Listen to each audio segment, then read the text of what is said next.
Co-host. There you go.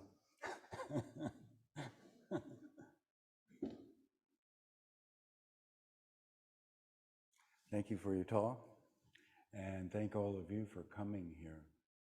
You know, the intention behind coming to practice is the most important thing. So you want to be clear about why you're practicing, just like this John Kabat-Zinn wasn't so clear about why you are doing this. Right? So everything in our school is about why. That's why we're called the Kwan School of Zen.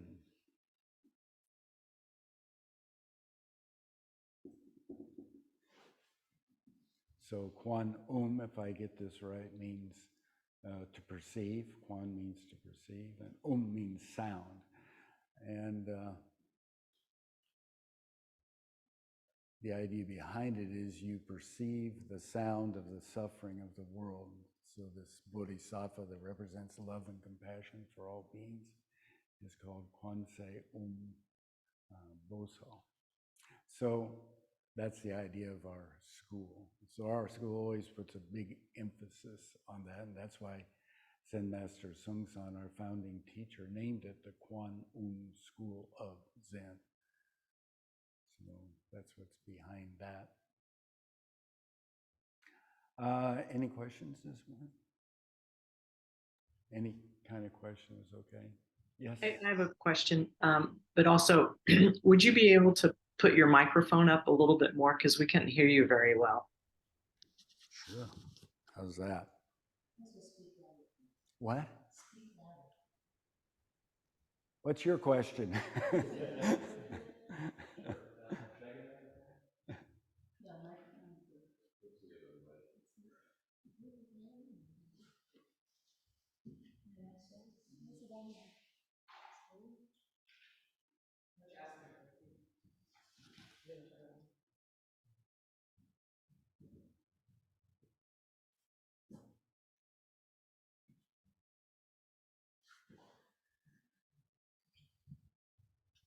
Can you hear me okay? Why is it important not to skip a day of practice? So yeah, it's like practicing anything if you do it regularly, you know. Like if I'm practicing billiards and I skip a few years, when I come back, it's not so good. On the other hand, it's always right now. So you can't actually skip anything except in your mind. So the time to start practicing is just now, because that's all there is. In the sutra it says what the past is, it's gone, right? Can anybody here give me just 1 second? It's not very long. Half a second. Give me a half a second of the past.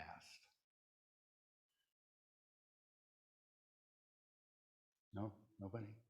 Right. That always blew my mind. When I first met Zen Master Sungsan, he said, you know, the past is dead. The future's just a dream. And guess what happened to just now? It went by. And I got, I'm this smart philosophy person, duh, and then crash. You know, my brain just went into stillness for a second, and then I can start thinking again. So Zen Master Sungsan called that moment world. So we live in a moment world, but we definitely think we live somewhere else, right? And you spend a lot of time in these other worlds that you make up in your mind. So she said, you make you what? You have? You make you get. You make you get, that's right. So we're always making something. I don't know about the get part, but You make you have. right, or that either. So what do you have, really? So everything is just kind of like marching along, but even this marching along is an illusion. So what you want to do is just wake up just now. So that's moment world, and that's where we live. But your tend to be attached to something else, like what happened in the past, right? So I don't know, what's attachment to the past? Oh, you feel guilty. God, why did I do that? Right? Or you're attached to what's going to happen in the future. Like I'm really afraid what's going to happen to KU during this football season because they didn't really do that well against Missouri State. So you can have that going on in your brain. But we actually live just now.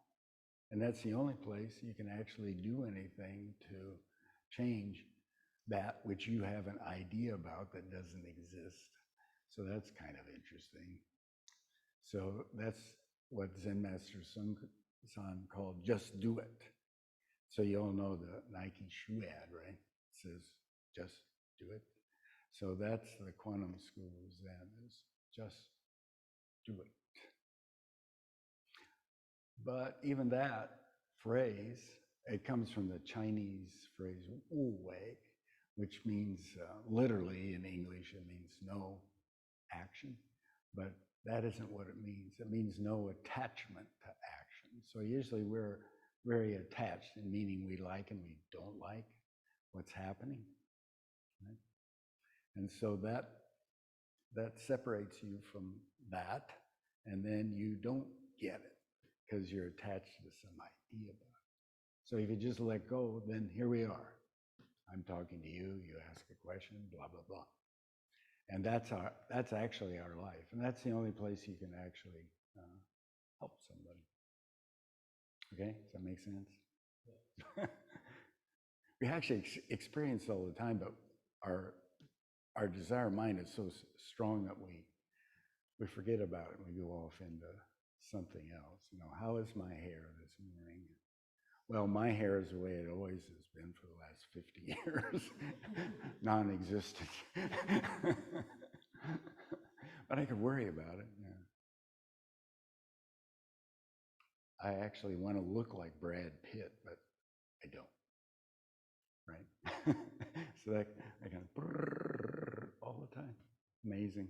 And then you die.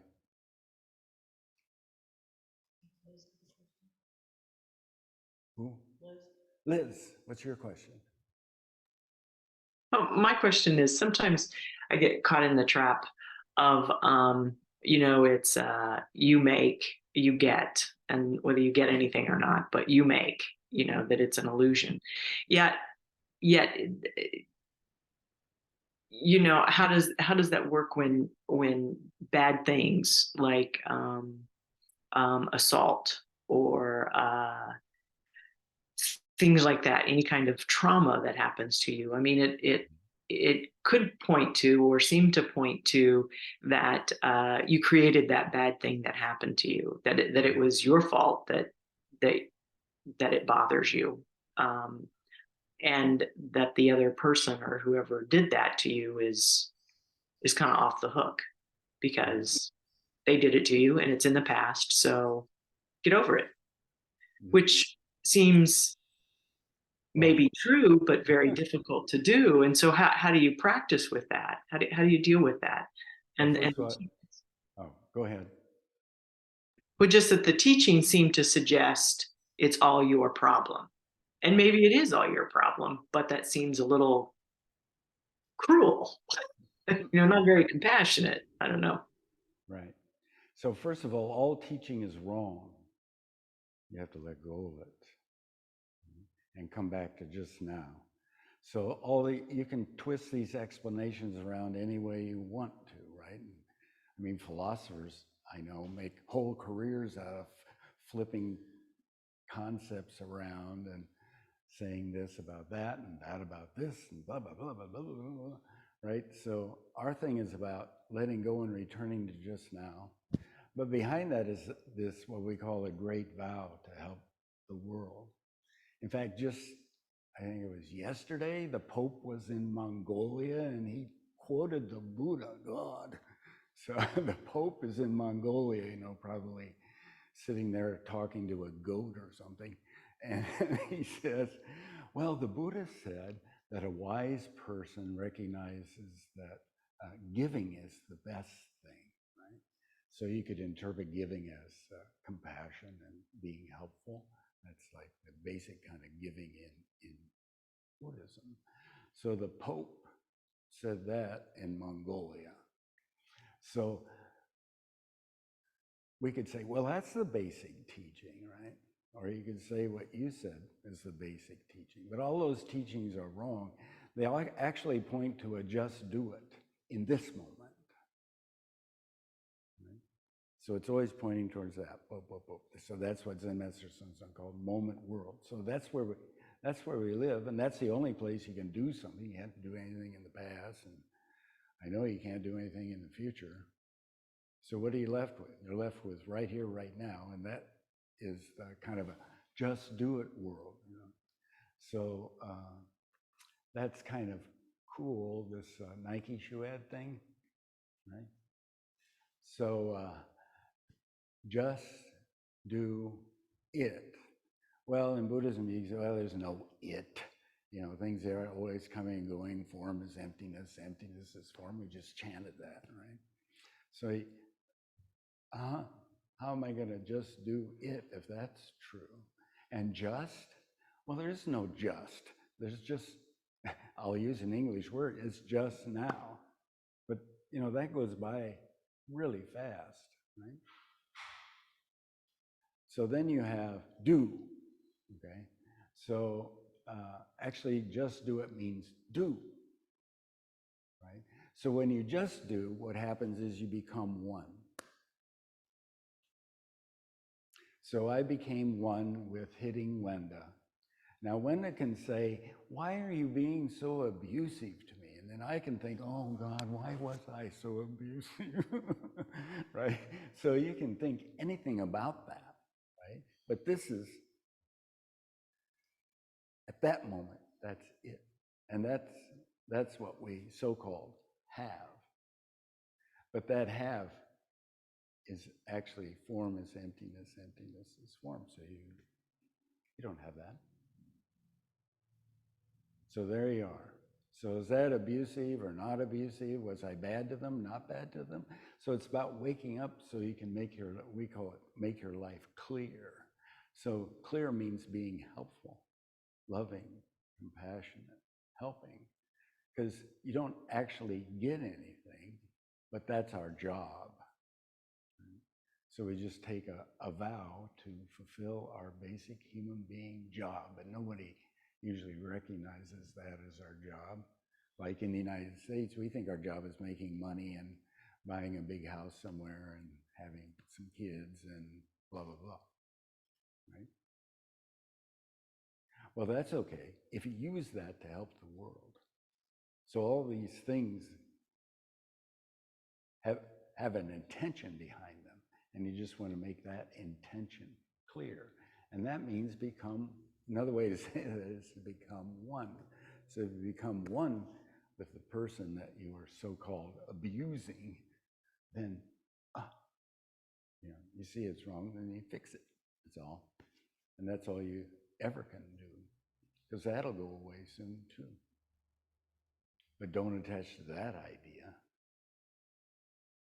okay? So we always say, don't attach to anything, just do it, which means love and compassion for all beings, which means form is emptiness, emptiness is form, which means gate, whatever. So there's a million words for all of that stuff, but it refers to just this moment, wake up. Okay? Any other questions?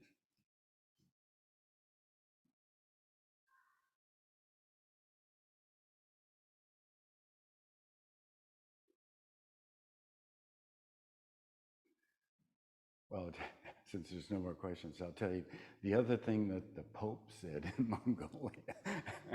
He said, the fragrance of flowers always follows the wind,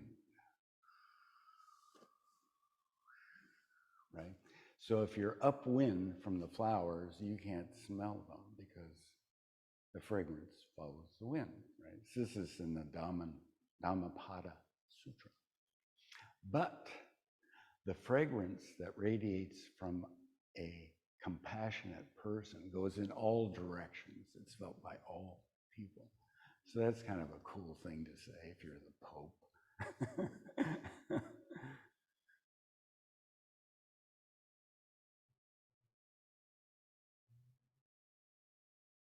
Now, no, no questions. I've run out of Pope quotes.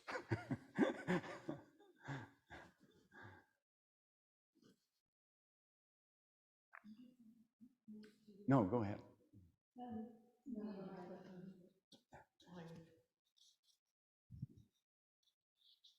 When I heard Gwenda say you make, you have, does that imply that you make everything? Well, some people teach that way in Buddhism, like you make your whole world, you create it with your mind, right? But those are just teaching words. So always have to see the behind meaning. So human beings are always doing stuff, and then you have these 12 karmic connection kinds of things. I mean, there's jillions of teachings in Buddhism. So yeah, you get this moment, and then you do something. Then just watch closely. If it's a mistake, you fix it. It's not, so what? It'll also go away. But then people will get attached to emptiness. So that's why we emphasize this great vow. Sentient beings are numberless. We always say we vow to save them all.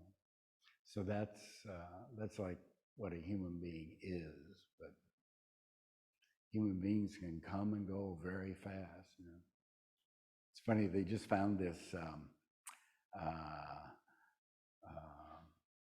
hominin, I think it's called a hominin, that's 8.7 million years old, right? So 8.7 million years is a while.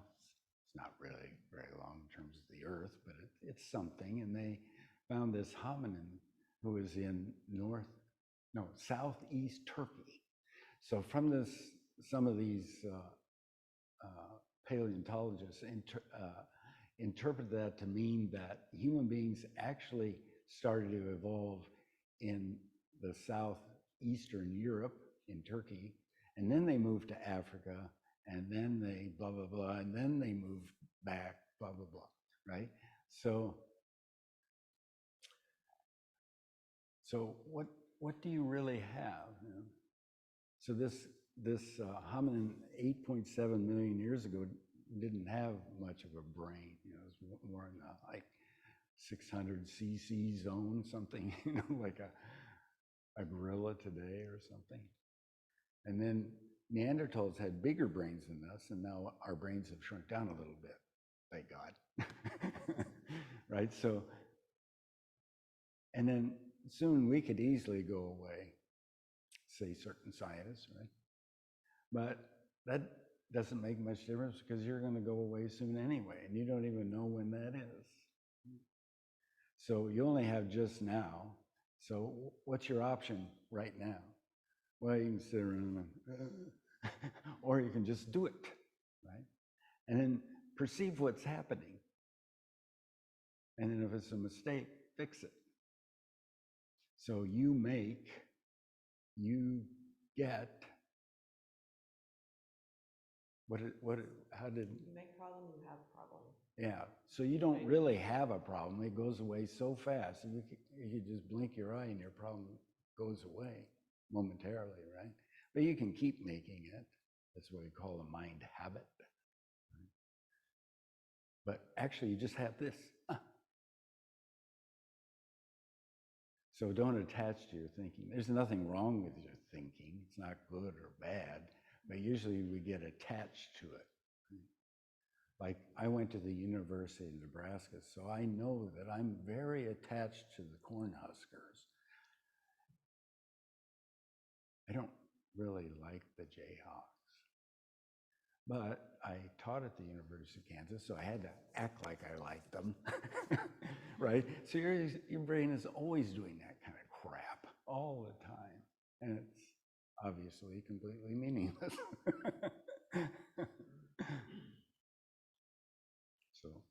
welcome. One of my favorite koans is this monk goes up to Joju Zen Master and says, Master, there's all this suffering.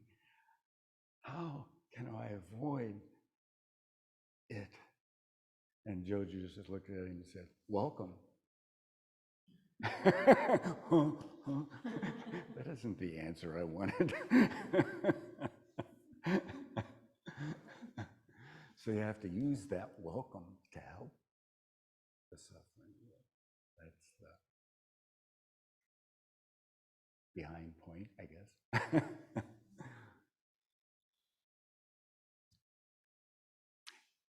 Any other questions? Oh, okay.